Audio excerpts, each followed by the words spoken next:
श्रीमद् भगवत गीता के दूसरे अध्याय का महात्म्य। श्री भगवान कहते हैं, लक्ष्मी, प्रथम अध्याय के महात्म्य का उत्तम उपाख्यान मैंने तुम्हें सुना दिया। अब अन्य अध्यायों के महात्म्य श्रवण करो। दक्षिण दिशा में वेदवेत्ता ब्राह्मणों के पुरंदरपुर नामक नगर में श्रीमान देव शर्मा नामक एक विद्वान ब्राह्मण रहते थे। वे अतिथियों के पूजक, स्वाध्यायशील, वेद शास्त्रों के विशेषज्ञ, यज्ञों का अनुष्ठान करने वाले और तपस्वियों के सदा ही प्रिय थे। उन्होंने उत्तम द्रव्यों के द्वारा अग्नि में हवन करके दीर्घ काल तक देवताओं को तृप्त किया, किंतु उन धर्मात्मा ब्राह्मण को कभी सदा रहने वाली शांति न मिली। वे परम कल्याणमय तत्व का ज्ञान प्राप्त करने की इच्छा से प्रतिदिन प्रचुर सामग्रियों के द्वारा सत्य संकल्प वाले तपस्वियों की सेवा करने लगे। इस प्रकार शुभ आचरण करते हुए उन्हें बहुत समय बीत गया।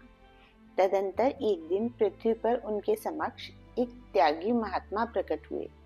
वे पूर्ण अनुभवी, आकांक्षा रहित, नासिका के अग्रभाग पर दृष्टि रखने वाले तथा शांत चित्त थे।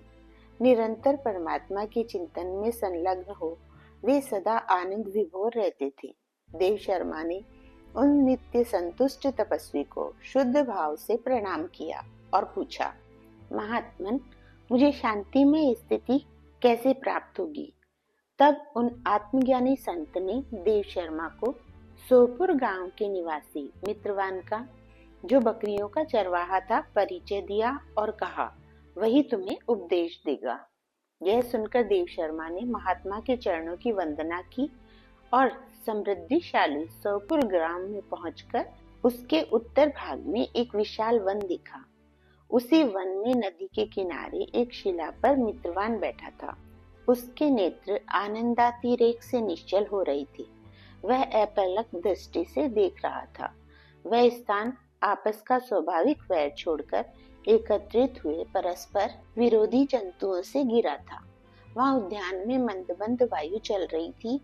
मृगों के झुंड शांत भाव से बैठे थे और मित्रवान दया से भरी हुई आनंदमयी मनोहारिणी दृष्टि से पृथ्वी पर मानो अमृत छिड़क रहा था।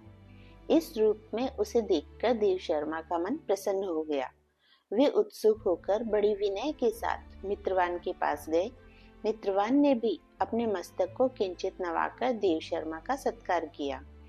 तदंतर विद्वान देव शर्मा अनन्य चित्त से मित्रवान के समीप गए और जब उसके ध्यान का समय समाप्त हो गया, उस समय उन्होंने अपने मन की बात पूछी। महाभाग, मैं आत्मा का ज्ञान प्राप्त करना चाहता हूँ।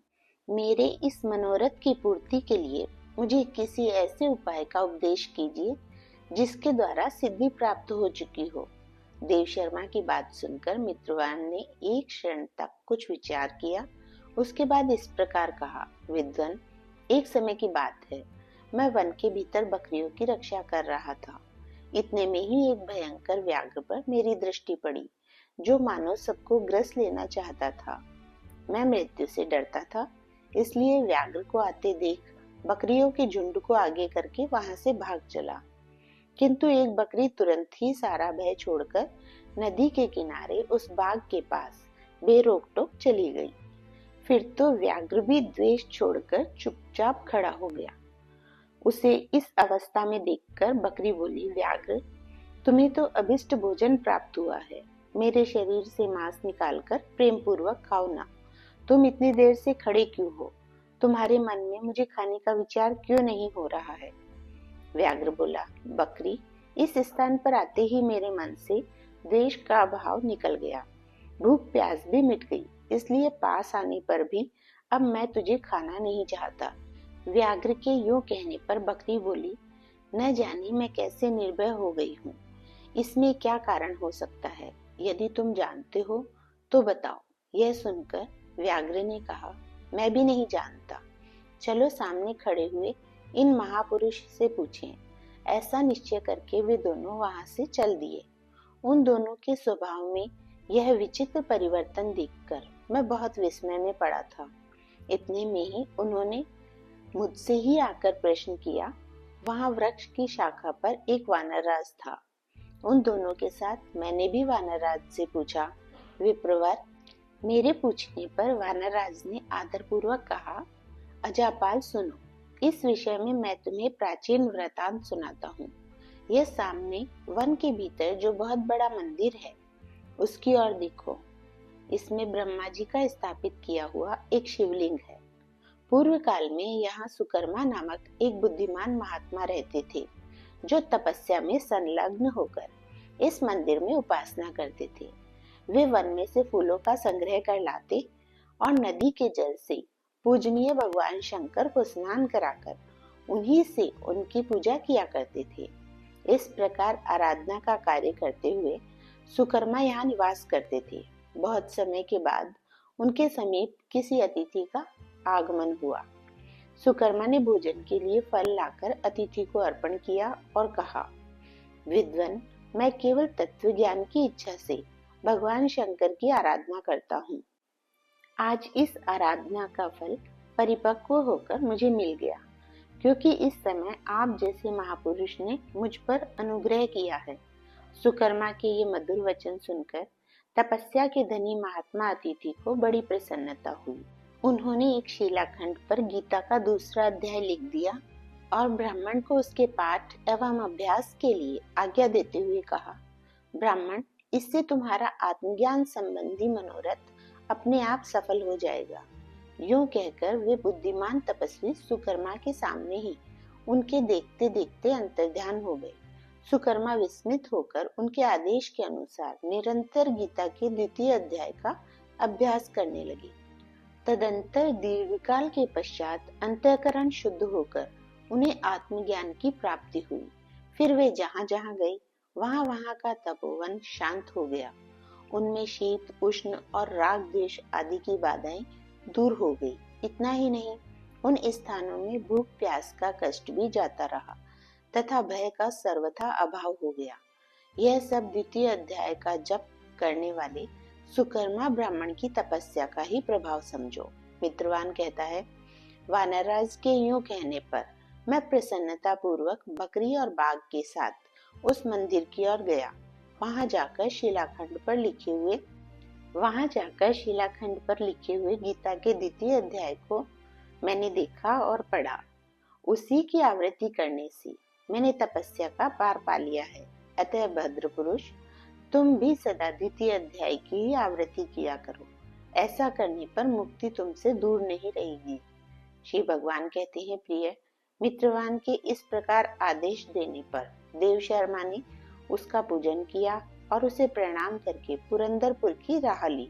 वहां किसी देवालय में पूर्वोक्त आत्मज्ञानी महात्मा को पाकर उन्होंने यह सारा वृतांत निवेदन किया और सबसे पहले उन्हीं से द्वितीय अध्याय को पढ़ा।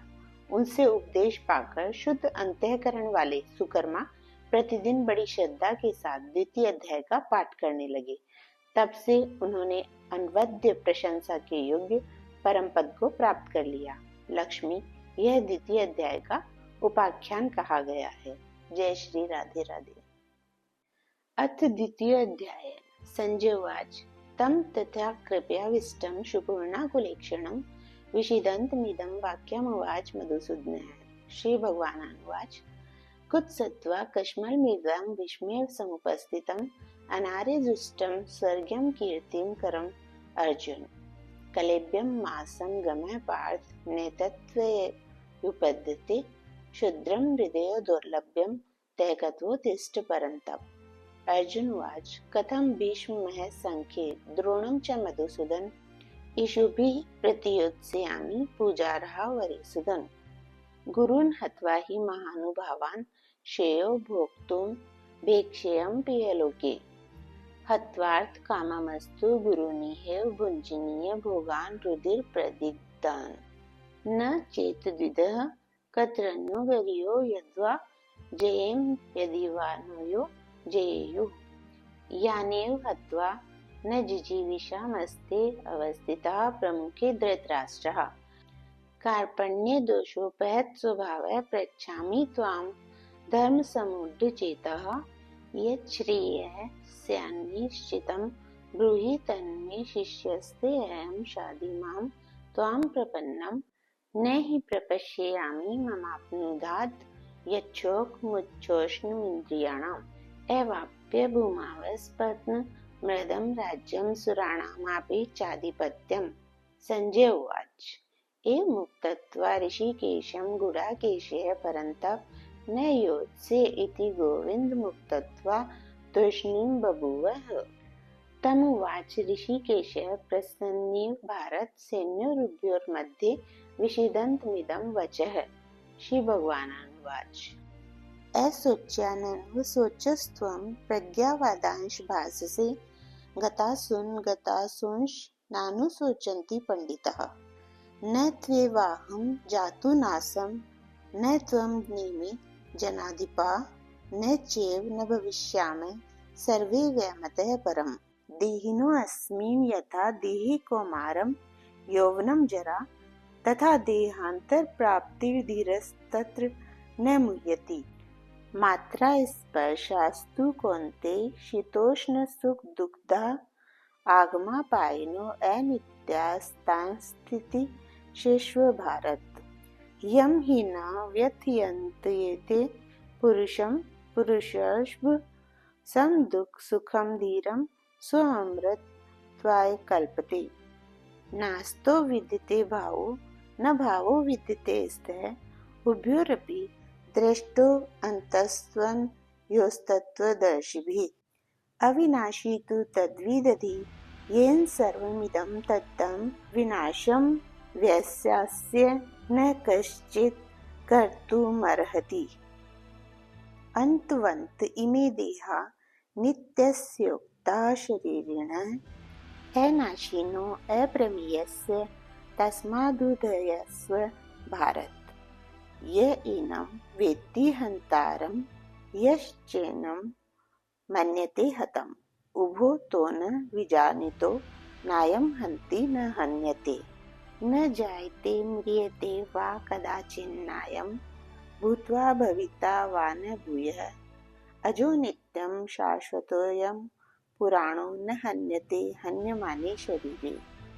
वेदाविनाशिनं नित्यं य एनं व्ययं कथं स पुरुषः पार्थ कं घात्यति हन्ति कम्। वासांसि जीर्णानि यथा विहाय नवानि गृह्णाति नरो अपराणि तथा शरीराणि विहाय जीर्णान्यन्यानि संयाति नवानि देहि। नैनं छिद्यन्ति शस्त्राणि नैनं दहति पावकः न चैनं क्लेदयन्त्यापो न शोष्यति मारुतः। अच्छेद्यो अयं दाह्यो अयं कलेद्यो अशोष्य एव च नित्यः सर्वगतः स्थाणुचलोऽयं सनातनः। अव्यक्तोऽयं चिन्त्ययोऽयं विकार्योऽयमुच्यते। तस्मादेवं विदित्वेनं नानुशोचितुमर्हसि। अथ चैनं नित्यजातं नित्यं वा मन्यसे मृतं तथापि त्वं महाबाहो नैवं शोचितुं रहसि। जातस्य हि ध्रुवो मृत्युर्ध्रुवं जन्ममृतस्य च तस्माद् परिहार्यर्थे न त्वं शोचितुं रहसि। अव्यक्तादीनि भूतानि व्यक्तमध्यानि भारत अव्यक्तनिधनान्येव तत्र का परिदेवना। आश्चर्यवत् पश्यति कश्चिदेनमाश्चर्यवद्वदति तथैव चान्यः। आश्चर्यवच्चैनं मन्यः शृणोति श्रुत्वाप्येनं वेद न चैव कश्चित्। देहि नित्यं वैद्योऽयं देहे सर्वस्य भारत। तस्मात् सर्वाणि भूतानि न त्वं शोचितुं रहसि। स्वधर्ममपि चावेक्ष्य न विकम्पितुं रहसि। धर्मयाति युद्धोच्छ्रेयो अन्यत् क्षत्रियस्य न विद्यते। यदृच्छयाचोपपन्नं स्वर्गद्वारं पाव्रतं सुखिनः क्षत्रियाः पार्थ लभन्ते युद्धमीदृशम्। अथ चेत्त्विमं धर्म्यं संग्रामं न करिष्यसि ततः स्वधर्म कीर्तिं च हित्वा पापं वाप्स्यसि। अकीर्तिं चापि भूतानि कथयिष्यन्ति ते अव्ययां संभावितस्य चाकीर्तिर्मरणादतिरिच्यते। भयाद्रणादुपरतं ममस्यन्ते त्वां महारथा, येषां च त्वं बहुमतो भूत्वा यास्यसि लाघवम्। अवाच्यवादांश बहून् वदिष्यन्ति त्वाहिताः, निन्दन्तस्त्वसामर्थ्यं ततो दुःखतरं नु किम्। हतो वा प्राप्स्यसि स्वर्गं, जित्वा वा भोक्ष्यसि महीम्। तस्मादुत्तिष्ठ कौन्तेय, युद्धाय कृतनिश्चयः। सुख दुःखे समे कृत्वा लाभालाभो जयाजयो। ततो युद्धाय युज्यस्व नैवं पापं वाप्स्यसि। एषा ते अभिहिता साङ्ख्ये बुद्धिर्योगे त्विमां शृणु। बुद्ध्या युक्तो यया पार्थ कर्मबन्धं प्रहास्यसि। नेहाभिकर्म नाशोऽस्ति प्रत्यवायो न विद्यते। स्वल्पं पयस्य धर्मस्य त्रायते महतो भयात्। व्यवसायात्मिका बुद्धिरेकैः कुरु नन्दन, बहुशाखा हयन्ताश्च बुद्धयो अव्यवसायिनां। यामिमां पुष्पितां वाचं प्रवदन्ते विपश्चितः। वेदवादरताः पार्थ नान्यदस्तीति वादिनः। कामात्मानः स्वर्गपरा जन्म कर्म फलप्रदां क्रियाविशेषबहुलां भोगेश्वर्यगतिं प्रति। भोगेश्वर्यप्रसक्तानां तया पह्यते चेतसां। व्यवसायात्मिका बुद्धि समाधो न विधीयते। त्रयगुणीय विषया वेदा निस्त्रयगुणियो भवार्जुन। निर्द्वन्द्वो नित्यसत्त्वस्थो निर्योगक्षेम आत्मवान्। यावानर्थ उत्पाने सर्वतः सम्प्लुतोदके, तावान् सर्वेषु वेदेषु ब्राह्मणस्य विजानतः। कर्मण्येवाधिकारस्ते मा फलेषु कदाचन। मा कर्मफलहेतुर्भूर्मा ते सङ्गोऽस्त्वकर्मणि। योगस्थः कुरु कर्माणि सङ्गत्यक्त्वा धनञ्जय। सिद्धये सिद्धयोः समो भूत्वा समत्वं योग उच्यते। दूरेण हैवरं कर्म बुद्धियोगाद् धनञ्जय। बुद्धो शरणमन्विच्छ कर्मणः फलहतिः। बुद्धियुक्तो जहातिह उभे सुकृत दुष्कृते। तस्माद्धोगाय युज्यस्व योगः कर्मसु कौशलम्। कर्मजं बुद्धियुक्ता हि फलं त्यक्त्वा मनीषिणः। जन्मबन्ध विनिर्मुक्ताः पदं गच्छन्त्यनामयम्।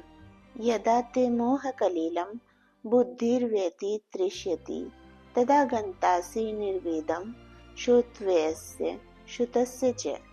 श्रुतिविप्रतिपन्ना ते यदा स्थास्यति निश्चला, समाधावचला बुद्धिस्तदा योगं वाप्स्यसि। अर्जुन उवाच। स्थितप्रज्ञस्य का भाषा समाधिस्थस्य केशव। स्थितधि किं प्रभाषेत किमासीत् व्रजेत किम्। श्री भगवानुवाच। प्रजहाति यदा कामान् सर्वान् पार्थ मनोगतान्, आत्मन्येवात्मना तुष्टः स्थितप्रज्ञस्तदोच्यते। दुःखेष्वनुद्विग्नमनः सुखेषु विगतस्पृहः। वीतरागभयक्रोधः स्थितधीर्मुनिरुच्यते।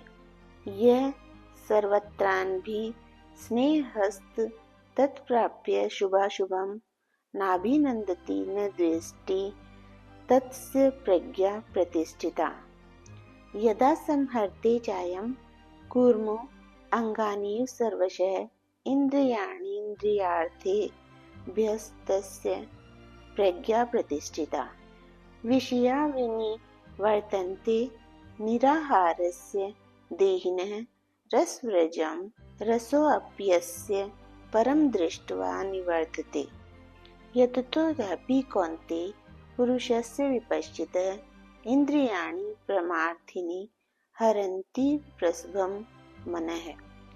तानि सर्वाणि संयम्य युक्त आसीत् मत्परः वशे हि यस्येन्द्रियाणि तस्य प्रज्ञा प्रतिष्ठिता।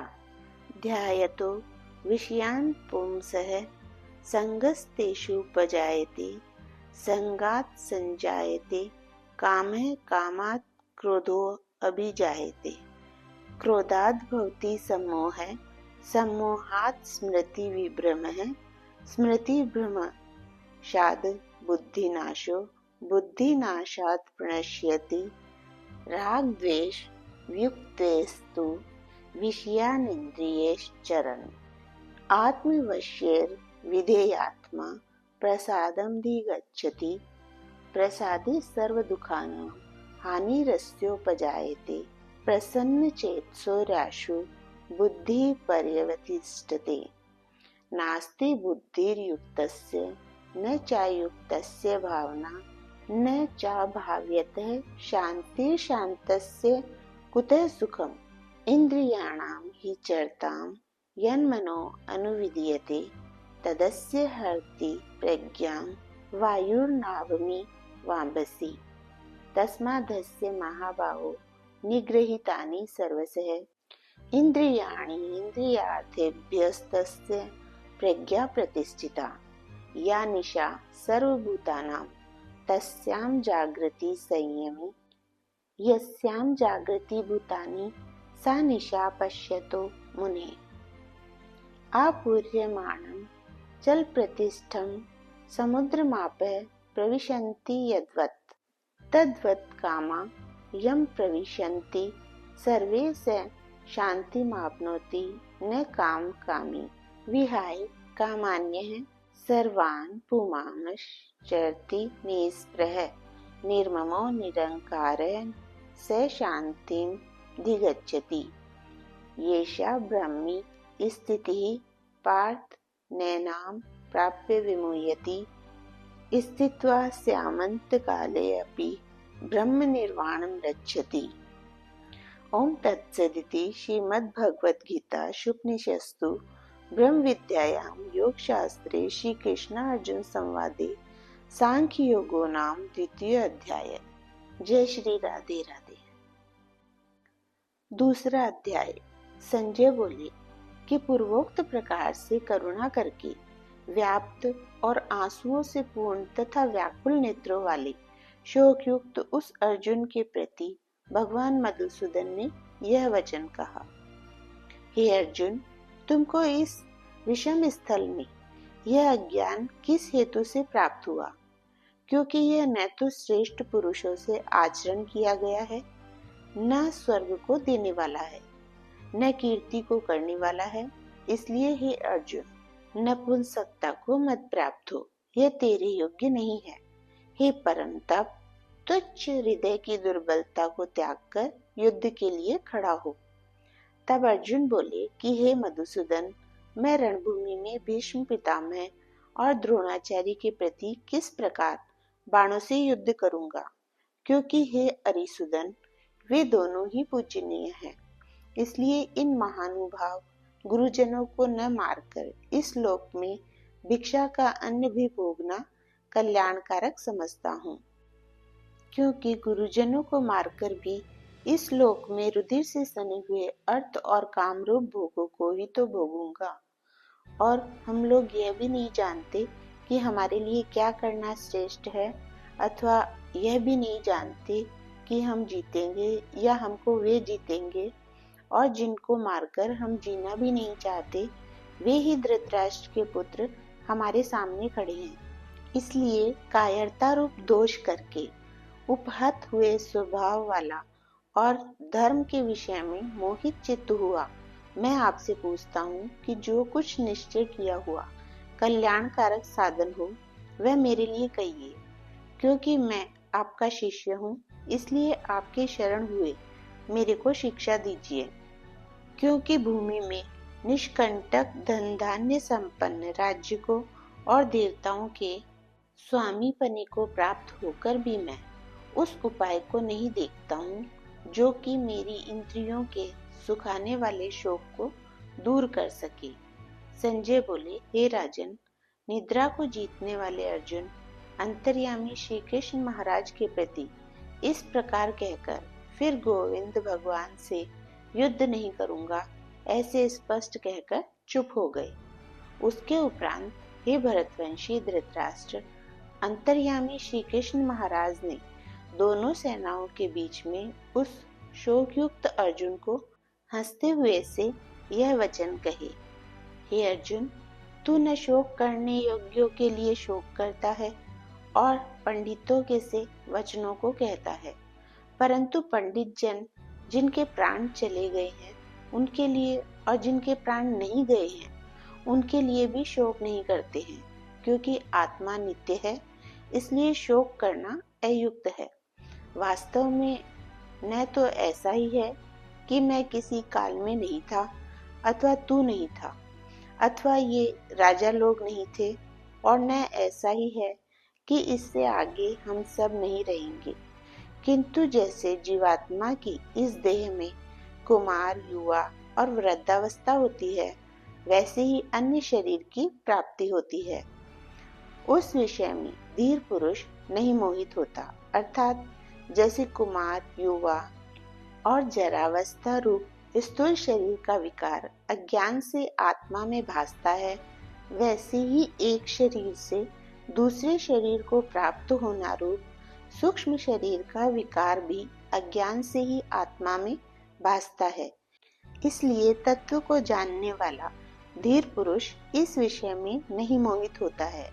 हे कुंती पुत्र, सर्दी, गर्मी और सुख दुख को देने वाले इंद्रिय और विषयों के संयोग तो क्षणभंगुर और अनित्य है, इसलिए हे भरतवंशी अर्जुन, उनको तू सहन कर, क्योंकि हे पुरुष श्रेष्ठ, दुख सुख को समान समझने वाले जिस धीर पुरुष को ये इंद्रियों के विषय व्याकुल नहीं कर सकते, वह मोक्ष के लिए योग्य होता है।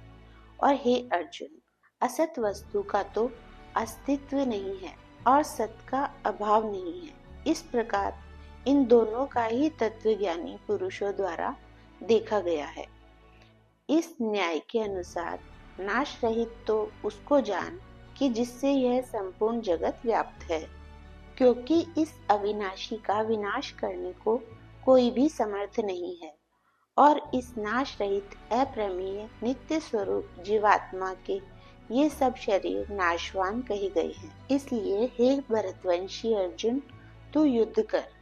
जो इस आत्मा को मारने वाला समझता है और जो इसको मरा हुआ मानता है, वे दोनों ही नहीं जानते, क्योंकि यह आत्मा न मरता है और न मारा जाता है। यह आत्मा किसी काल में भी न जन्मता है और न मरता है, अथवा न यह आत्मा होकर के फिर होने वाला है, क्योंकि यह अजन्मा, नित्य, शाश्वत और पुरातन है।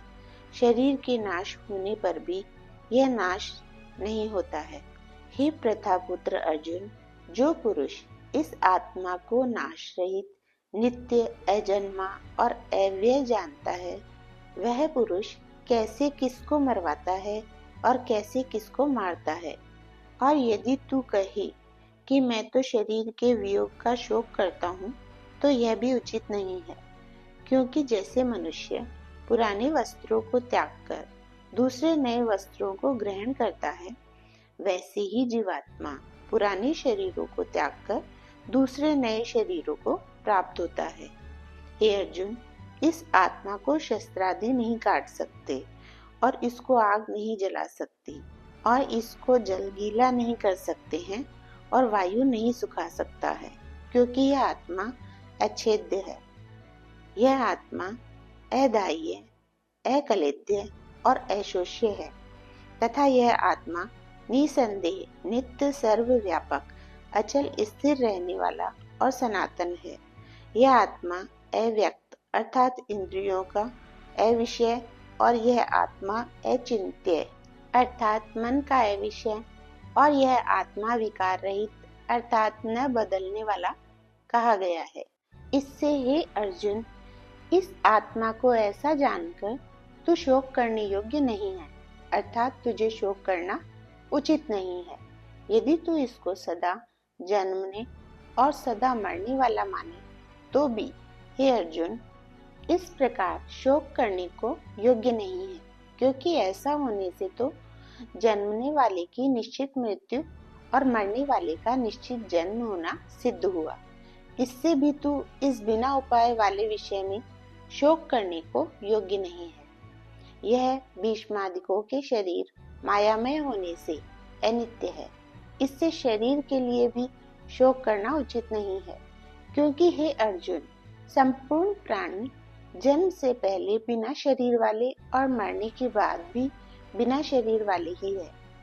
केवल बीच में ही शरीर वाले प्रतीत होते हैं। फिर उस विषय में क्या चिंता है? हे अर्जुन, यह आत्म तत्व बड़ा गहन है, इसलिए कोई महापुरुष ही इस आत्मा को आश्चर्य की जो देखता है, और वैसे ही दूसरा कोई महापुरुष ही आश्चर्य की जो इसके तत्व को कहता है, और दूसरा कोई ही इस आत्मा को आश्चर्य की जो सुनता है, और कोई कोई सुनकर भी इस आत्मा को नहीं जानता। हे अर्जुन, यह आत्मा सबके शरीर में सदा ही अवध्य है, इसलिए संपूर्ण भूत प्राणियों के लिए तू शोक करने को योग्य नहीं है, और अपने धर्म को देखकर भी तू भय करने को योग्य नहीं है, क्योंकि धर्मयुक्त युद्ध से बढ़कर दूसरा कोई कल्याणकारक कर्तव्य क्षत्रिय के लिए नहीं है।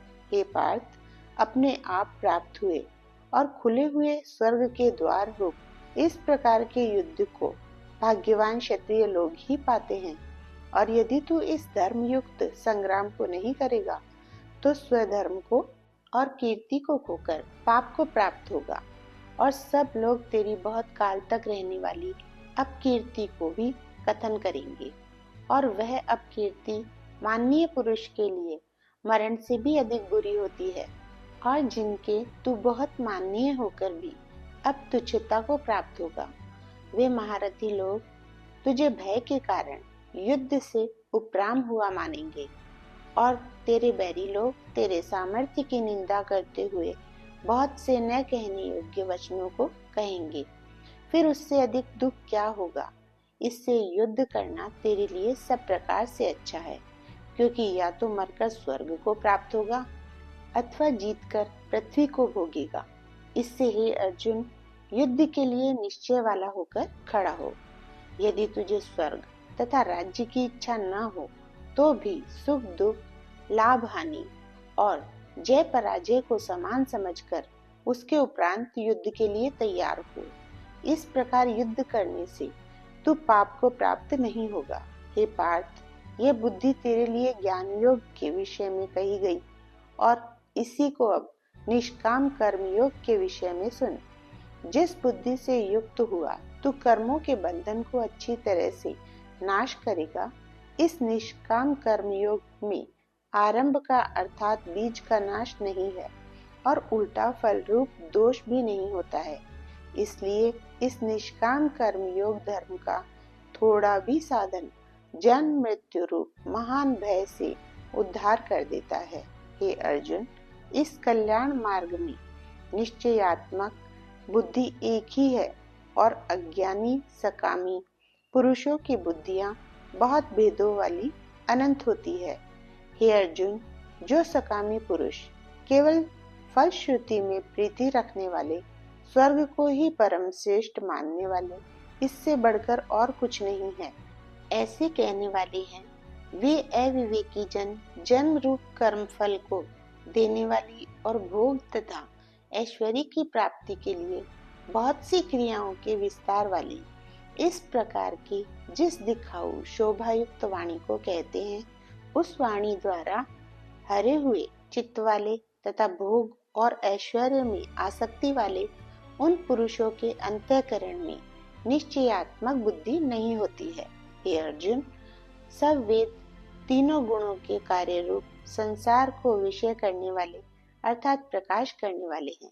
इसलिए तू असंसारी अर्थात निष्कामी और सुख दुखादि द्वंद्वों से रहित नित्य वस्तु में स्थित तथा योग क्षेम को न चाहने वाला और आत्मपरायण हो, क्योंकि मनुष्य का सब ओर से परिपूर्ण जलाशय के प्राप्त होने पर छोटे जलाशय में जितना प्रयोजन रहता है, अच्छी प्रकार ब्रह्म को जानने वाले ब्राह्मण का भी सब वेदों में उतना ही प्रयोजन रहता है। अर्थात जैसे बड़े जलाशय के प्राप्त हो जाने पर जल के लिए छोटे जलाशयों की आवश्यकता नहीं रहती, वैसे ही ब्रह्मानंद की प्राप्ति होने पर आनंद के लिए वेदों की आवश्यकता नहीं रहती।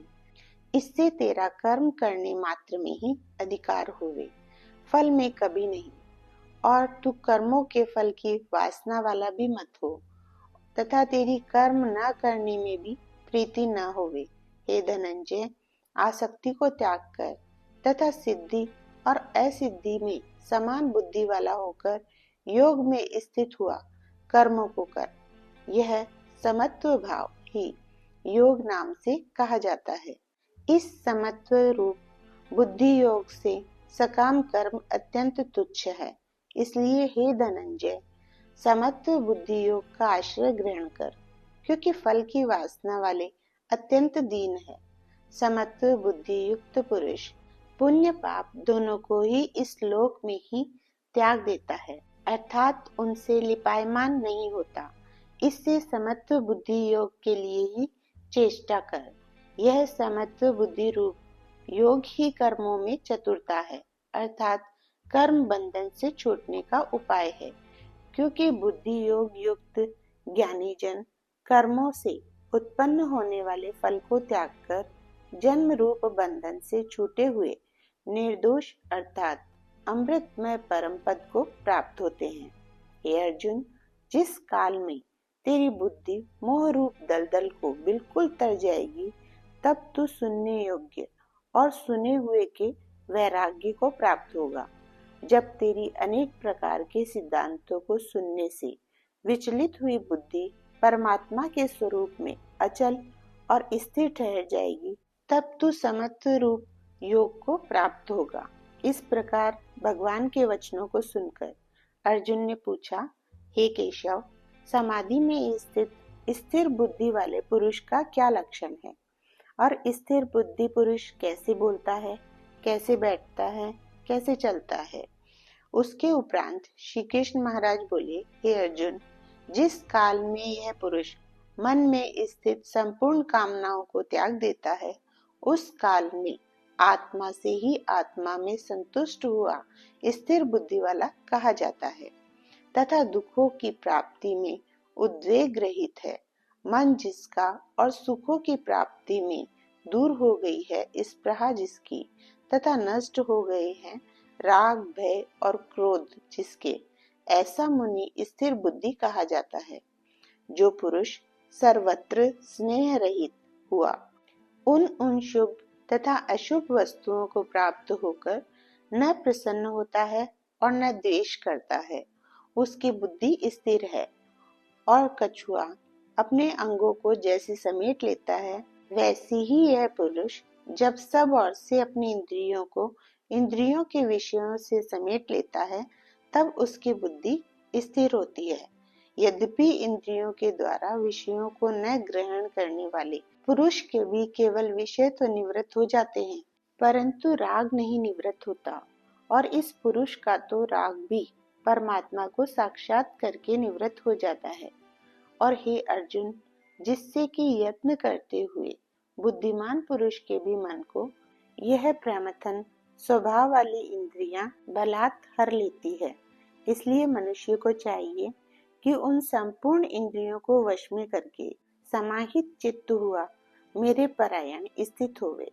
क्योंकि जिस पुरुष के इंद्रियां वश में होती है, उसकी ही बुद्धि स्थिर होती है। हे अर्जुन, मन सहित इंद्रियों को वश में करके मेरे परायण न होने से मन के द्वारा विषयों का चिंतन होता है, और विषयों को चिंतन करने वाले पुरुष के उन विषयों में आसक्ति हो जाती है, और आसक्ति से उन विषयों की कामना उत्पन्न होती है, और कामना में विघ्न पड़ने से क्रोध उत्पन्न होता है। क्रोध से अविवेक अर्थात मूढ़ भाव उत्पन्न होता है और अविवेक से स्मरण शक्ति भ्रमित हो जाती है और स्मृति के भ्रमित हो जाने से बुद्धि अर्थात ज्ञान शक्ति का नाश हो जाता है और बुद्धि के नाश होने से यह पुरुष अपने श्रेय साधन से गिर जाता है। परंतु स्वाधीन अंतःकरण वाला पुरुष राग द्वेष से रहित अपने वश में ही हुई इंद्रियों द्वारा विषयों को भोगता हुआ अंतःकरण की प्रसन्नता अर्थात स्वच्छता को प्राप्त होता है। उस निर्मलता के होने पर इसके संपूर्ण दुखों का अभाव हो जाता है और उस प्रसन्न चित्त वाले पुरुष की बुद्धि शीघ्र ही अच्छी प्रकार स्थिर हो जाती है। हे अर्जुन, साधन रहित पुरुष के अंतःकरण में श्रेष्ठ बुद्धि नहीं होती है और उस अयुक्त के अंतःकरण में आस्तिक भाव भी नहीं होता है और बिना आस्तिक भाव वाले पुरुष को शांति भी नहीं होती है। फिर शांति रहित पुरुष को सुख कैसे हो सकता है? क्योंकि जल में वायु नाव को जैसे हर लेता है, वैसे ही विषयों में विचरती हुई इंद्रियों के बीच में जिस इंद्रिय के साथ मन रहता है, वह एक ही इंद्रिय इस अयुक्त पुरुष की बुद्धि को हरण कर लेती है। इससे हे महाबाहो, जिस पुरुष की इंद्रियां सब प्रकार इंद्रियों के विषयों से वश में की हुई होती है, उसकी बुद्धि स्थिर होती है। और हे अर्जुन, संपूर्ण भूत प्राणियों के लिए जो रात्रि है, उस नित्य शुद्ध बोध स्वरूप परमानंद में भगवत को प्राप्त हुआ योगी पुरुष जागता है और जिस नाशवान क्षण भंगुर सांसारिक सुख में सब भूत प्राणी जागते हैं, तत्व को जानने वाले मुनि के लिए वह रात्रि है।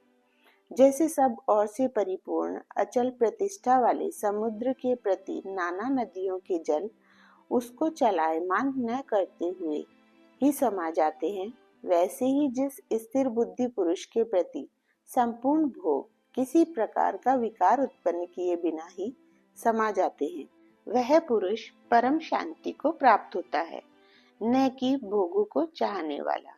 क्योंकि जो पुरुष संपूर्ण कामनाओं को त्याग कर ममता रहित और अहंकार रहित स्पृहा रहित हुआ वर्तता है, वह शांति को प्राप्त होता है। हे अर्जुन, यह ब्रह्म को प्राप्त हुए पुरुष की स्थिति है। इसको प्राप्त होकर योगी कभी मोहित नहीं होता है और अंत काल में भी इस निष्ठा में स्थित होकर ब्रह्मानंद को प्राप्त हो जाता है। इति श्रीमद् भगवद गीता रूपी उपनिषद एवं ब्रह्म विद्या तथा योग शास्त्र विषयक श्री कृष्ण और अर्जुन के संवाद में सांख्य योग नामक दूसरा अध्याय। जय श्री राधे राधे।